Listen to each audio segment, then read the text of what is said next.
Hey friends, Sam Haymart for Test Driven TV. Today we're test driving the 2014 Ford Fusion Energi.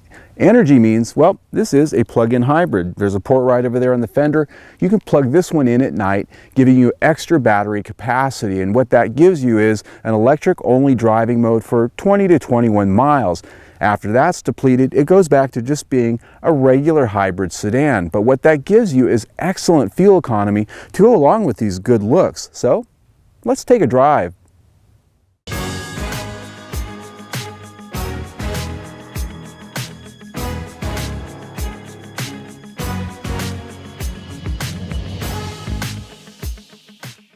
Styling with the Ford Fusion has been a high point across the entire model line, looking far more a European luxury car than a mainstream midsize car from America.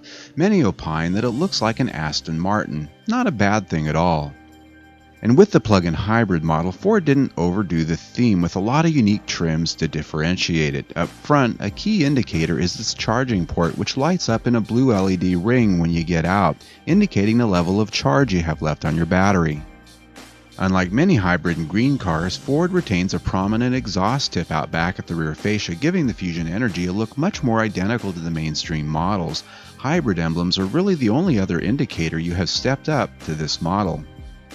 The interior is every bit as design intense as the exterior. Smooth flowing lines with Ford's kinetic design theme have a distinctly modern feel. The combination of integrated switchgear and mostly high quality materials make it feel a premium place to spend most of your time. Front and rear seats offer plenty of comfort and support. The rear seat passengers have plenty of legroom and headroom despite that raked roofline. The rear seat backs don't fold down, however, in the Energi because the battery is just behind them. The dash and center stack are as modern as they come, the Energi Titanium coming with the top deck My Ford Touch touchscreen infotainment system. The controls are capacitive touch on the center stack for audio and HVAC, with some duplicate controls on the steering wheel.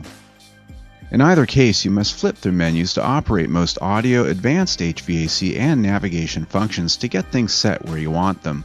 Once you do have them set, the steering wheel controls become your best bet for common adjustments while on the go. Great thing, I think, is they've done a nice design job on this interior. It's every bit as good looking in here as the exterior of the car is. A couple of technical things. The My Ford Touch system, I really still think it's too difficult to use. It has a lot of connectivity options and a lot of features that are actually of a benefit, but it's got a pretty good learning curve to get to use it, and I think it really still, it can be distracting to use it from behind the wheel. It really could use some well-placed hard controls that duplicate some of the things that the touchscreen has and some of the menus. That would just, I think, really help a lot. But one thing I really do like, it's this instrument cluster. It's very similar in visual design as many of Ford's instrument clusters, but it has a number of coaches and it has information specific to the hybrid car that really help you leverage the systems this car has to get better fuel economy, and that's very cool. I love the leaf screen that it has, where it has the leaves that grow on the vine when you're driving nice, and if you're not driving nice, they wither and die. So it kind of makes it fun. And then of course over here on the other side, you can choose a number of different screens that actually help coach you on your fuel economy, and they give you instant results. Very cool. The trunk of the Ford Fusion Energi is rather small due to the extra battery for its electric-only operation. It's roughly half that of the gasoline Fusion and 2/3 the standard hybrid model with 8.2 cubic feet of area. Under the hood is a 2-liter Atkinson cycle 4-cylinder engine with 141 horsepower combined with an electric motor. Together they can offer up to 195 horsepower depending on the drive mode. With EV mode you can travel up to 85 miles per hour, and power is reasonable for most city driving. Charging the Fusion Energi for a range of 19 to 21 miles of electric-only driving takes about 2.5 hours with a 240-volt outlet and 7 hours with a standard 120-volt wall socket, which is what I did overnight. This car actually has Ford's first generation of their own in-house designed and built hybrid drive system, which is to say they designed it and they're building it themselves. And I have to hand it to them. They've actually done a pretty good job of creating a system that's very refined. I think more refined than some of its competitors in terms of at least in how the gas engine turns on and turns off. you don't really feel it through the car. You do hear it, but you don't feel it. Many hybrids, you can feel that shudder throughout the entire vehicle. The other thing is their own CVT that's here also does a good job of transitioning between gasoline and electric power, such that you barely even notice what's going on. So that's another good thing. Again, some hybrids aren't so graceful at it. There's only one area that really stands out a little bit, and that is it's a comparative thing. See, when you're driving in electric mode, it's so blissful and it's so quiet.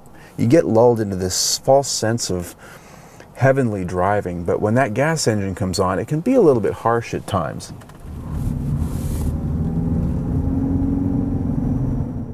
The Fusion Energi offers up a quiet ride while at speed with an impressive chassis feel and composure. Handling and turning response is slightly more sporting than some competitors, even though it does have less aggressive, low rolling resistance tires.